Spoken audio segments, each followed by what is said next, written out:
Magandang araw mga kaibigan. Isang kwentong pag-ibig ang muli kong ibabahagi sa inyo na tiyak nakapupulutan ng aral at magpapaantig sa inyong mga puso. Pero kung bago ka pa lamang ay pakilike po ng ating video. Pakiclick ng subscribe button, gayon din ng bell icon para lagi kang updated sa mga susunod ko pang upload.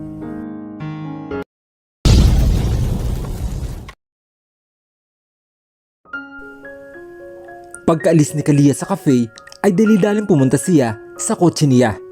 She start the car engine and drove the car away from the cafe. Sunod-sunod na bumagsak ang mga luha niya sa kanyang mga mata.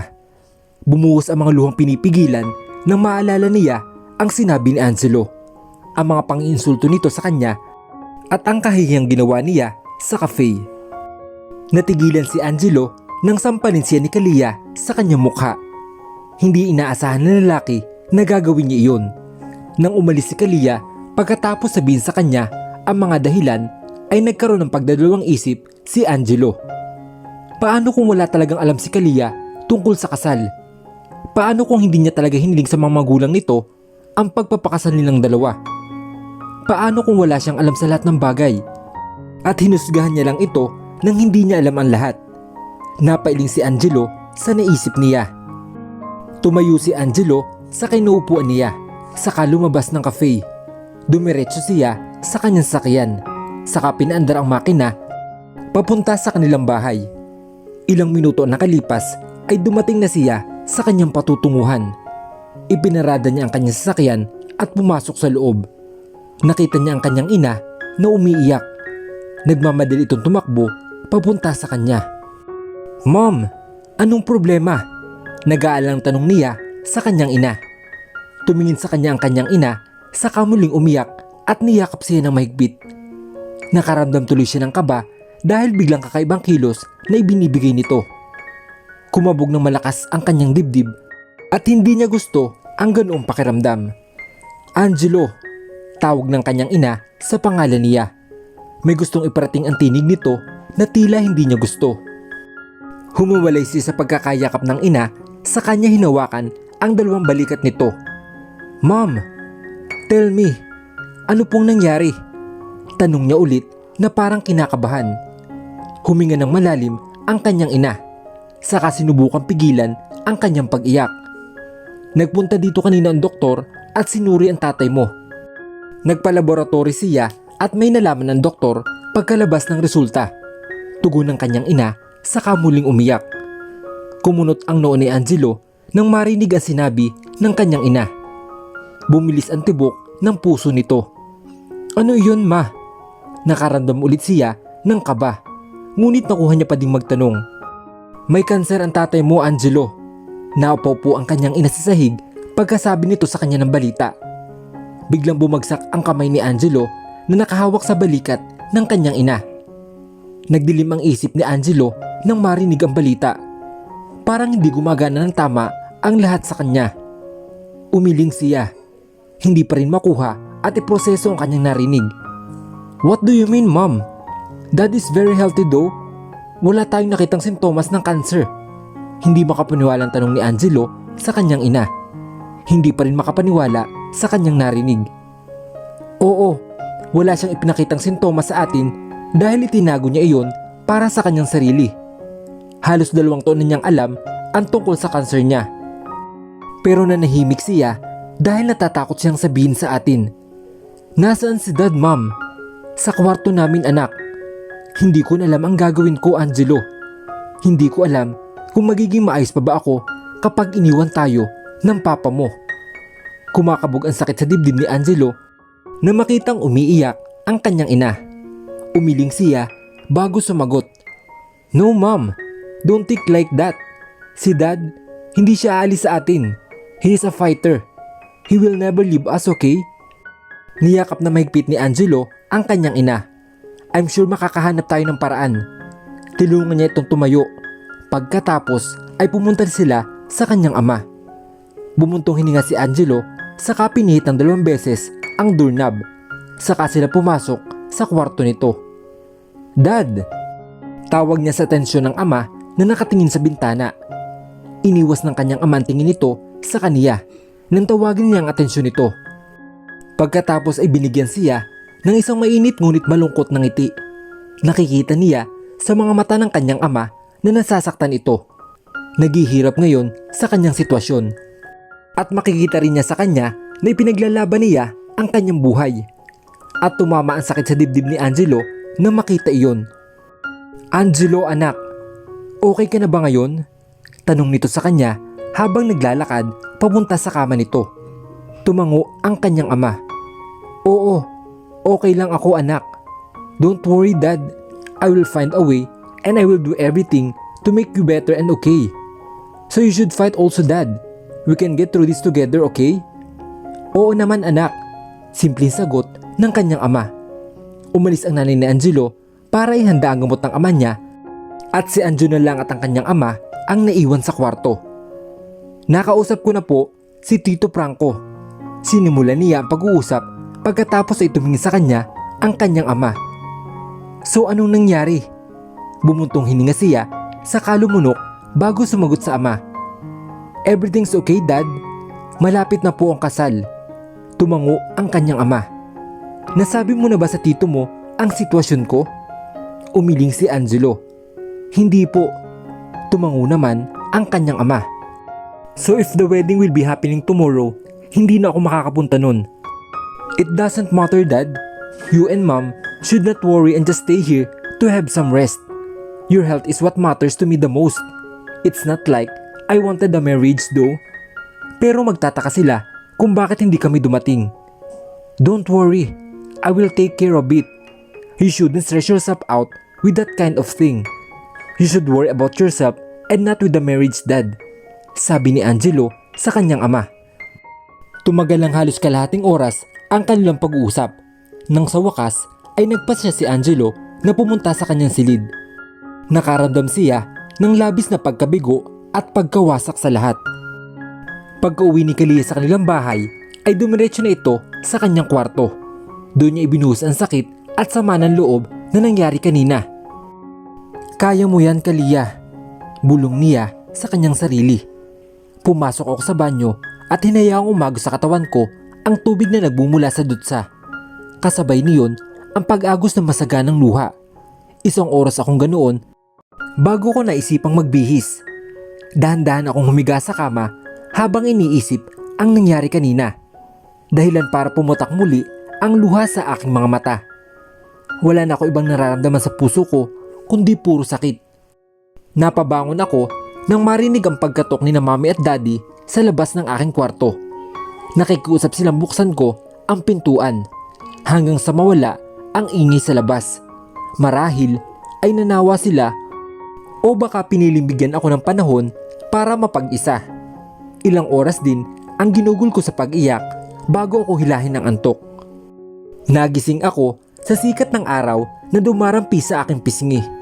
Nakatulugan ko palang bukas ang bintana ng aking kwarto. Bumangon ako at inihanda ang aking sarili para bumalik sa aking opisina sa Philippine Airlines. "Kalia, anak, huwag ka na munang pumasok. Dapat ay magpahinga ka muna." "Talaga bang ayos ka lang?" "Kalia, anak, kung kailangan mo ng kausap, huwag kang mag-atubiling tawagan ako," saad ng kanyang ina sa mababang tinig. "Okay lang po ako, Mami. Ayoko na lang munang pag-usapan ang mga nangyayari sa akin." "Sige, anak, mag-iingat ka." Tumalikod na siya palabas ng pinto at inumpisahan ang kanyang trabaho. Ayokong mabakante ang utak ko kahit sandali. Mabilis na lumipas ang maghapon at hindi niya namalayan dahil sa sobrang busy niya.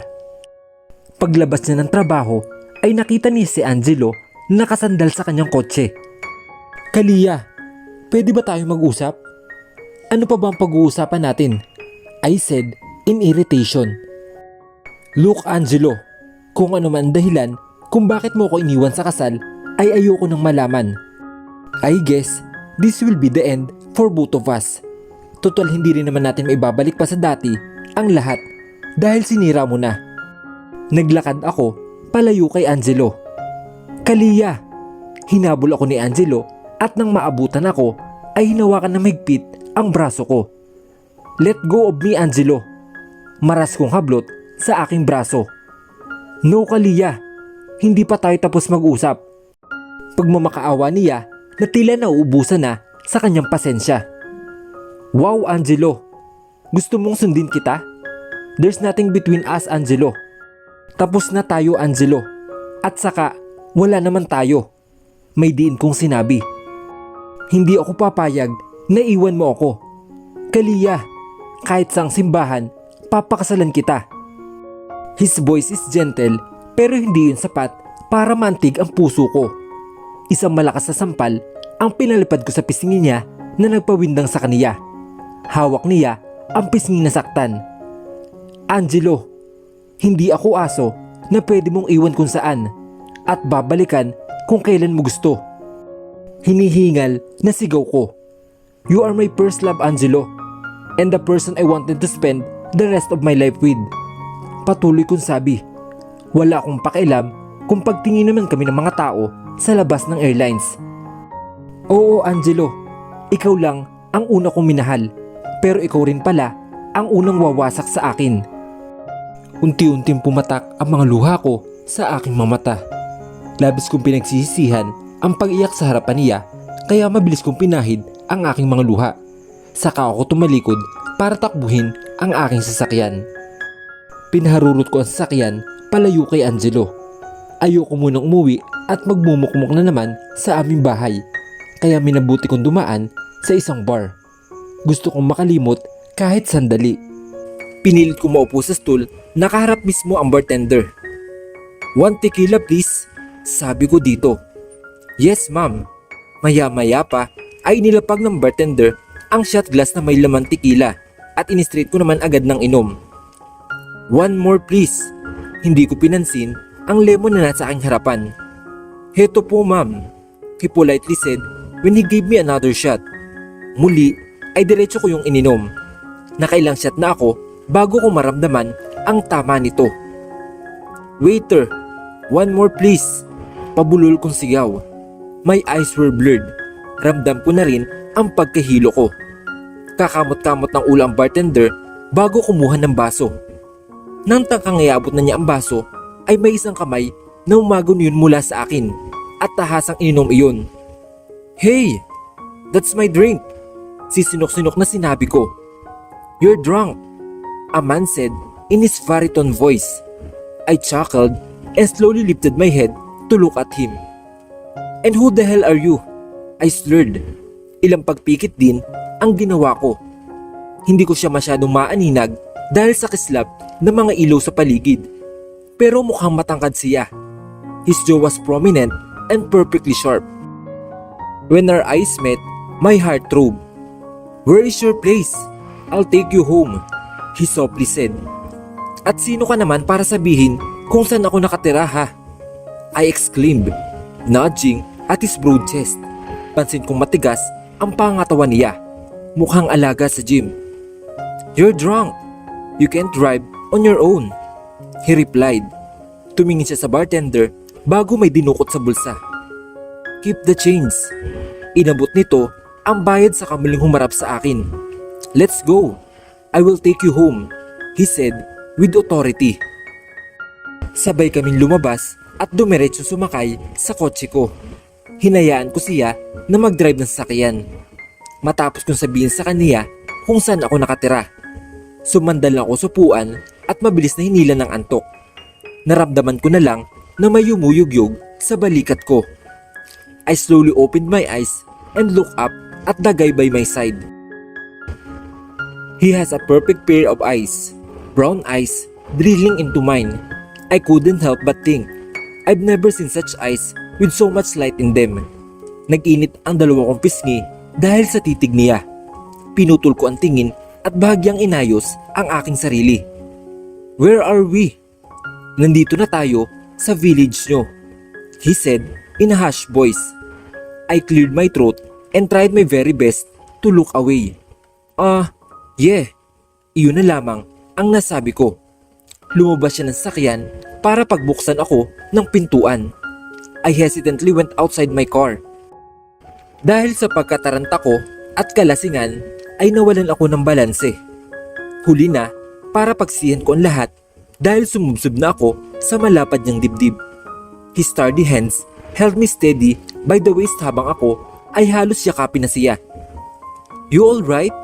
He whispered close to my ears. Hindi agad ako nakasagot. Paano ay tila mas nalasing ako sa amoy ng kanyang pabong na noot sa aking ilong. "Can I just rest here for a while?" "Yes, of course." Diretso na sana ako maglalakad palayo, ngunit hindi ko mapigilang mag-ekis ang mga paa ko. Halos mapatalon ako nang bigla siyang humawak sa aking siko. "You're still drunk." Habang naglalakad kami ay hindi ko mapigilan na sulyapan siya. He is tall and definitely handsome. His hair was slightly messy, pero hindi yun naging daan para mabawasan ang malakas niyang dating. "Pasok ka muna. Want something to drink? Coffee? Water? Or juice?" I asked and smiled. "Coffee would be fine," he answered in a low voice.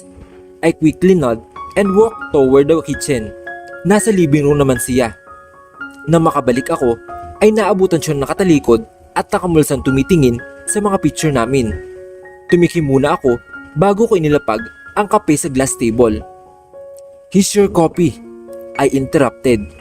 Lumingon siya sandali pero muling ibinalik ang mata nito sa mga litrato. "Why? Is there something wrong?" I asked with curiosity. "No, nothing," he said, then chuckled. Kumunot ang noo ko. "What are you laughing at?" Naiinis kong tanong. "Nakakapagtaka lang kung bakit hindi natuloy ang kasal niyo. Mukhang bagay naman kayo," he commented bago sinimsim ang kaping binigay ko at umupo na nakadikwatro sa sopa. Lalong nangunot ang noo ko. Paano na nalaman na hindi natuloy ang kasal namin ni Angelo? "Is it in the news? Nabalita ba ang nangyari?" I said, exhaling. "No, hindi ko doon nabalitaan," he answered quickly then smiled. "Kung ganoon, saan mo nabalitaan?" I asked impatiently. Sa totoo lang, hindi ko na sana tatanungin dahil wala naman akong pakialam. Pero nakakapagtaka dahil hindi ko naman siya kilala. Tumayo siya at marahan naglakad palapit sa akin. He was an inch away from me. Bago ko maisipang kumurap. "Hindi mo ba ako natatandaan, Kalia?" He whispered. Ramdam ko ang mainit niyang hininga sa aking tenga na gustong ubusin ang natitira kong lakas. "Ako yung siniguan mo at minura noong kasal ng mga magulang mo. Remember?" Nanlaki ang mga mata ko. Humakbang pa siya ng isa matapos sa isang dali akong niyoko. His eyes were intent on me and my heart pounded erratically. "Angelo will surely regret breaking your heart, Kalia," he said in a calm voice. I slowly looked up at him and mesmerized by his gaze. Bumuka ang aking labi sa nais sabihin, ngunit hindi maisatinig. "And by the way, I'm Sebi. And you know what?" Sabi pa niya, "Mas mukhang bagay pa tayo kesa sa kay Angelo na yon."